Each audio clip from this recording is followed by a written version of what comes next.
اس کی تنگی میں خاص طور پر استغفار بہت فائدہ دیتی، یعنی انسان کے گناہ انسان کے رزق کے راستے میں رکاوٹ بن جاتے ہیں.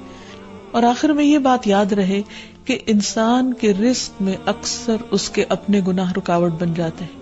اس لیے جب انسان ان گناہوں سے توبہ کرتا ہے، استغفار کرتا ہے، تو اللہ تعالیٰ رزق کے دروازے کھول دیتے ہیں.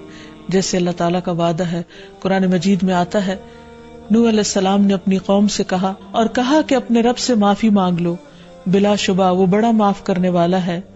وہ تم پر آسمان سے خوب بارشیں برسائے گا اور تمہاری مال اور اولاد سے مدد کرے گا، تمہارے لیے باغ پیدا کرے گا اور نہریں جاری کرے گا.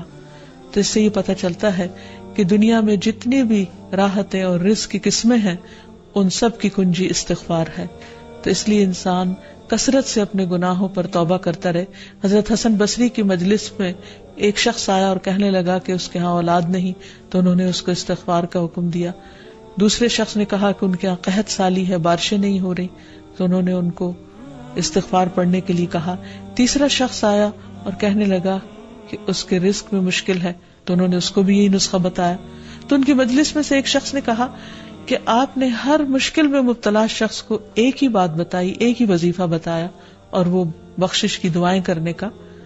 تو کہا کہ کیا تم نے سورۃ نوح کی آیت نہیں پڑھی؟ حقیقت یہ کہ اللہ کا کلام سچا ہے اور ہمیں اس پر ایمان لا کر پورے یقین کے ساتھ، وثوق کے ساتھ دعا مانگنی چاہیے کہ ہم انشاءاللہ استغفار کریں گے تو آسمان سے اور زمین سے رزق اگلنے لگے گا، ابلنے لگے گا. اللہ تعالی ہمیں اپنی رحمتوں سے نوازے. اور استغفار کے لیے سمپل، اے اللہ مجھے بخش دے، اے اللہ مجھے معاف کر دے، اے اللہ میرے اگلے پچھلے سارے گناہوں کو معاف کر دے. اللہم اغفر لی، استغفر اللہ ربی من کل ذنب واتوب الیہ. اور سچے دل سے انسان توبہ کرتا رہے تو اللہ تعالیٰ کو مہربان پائے گا.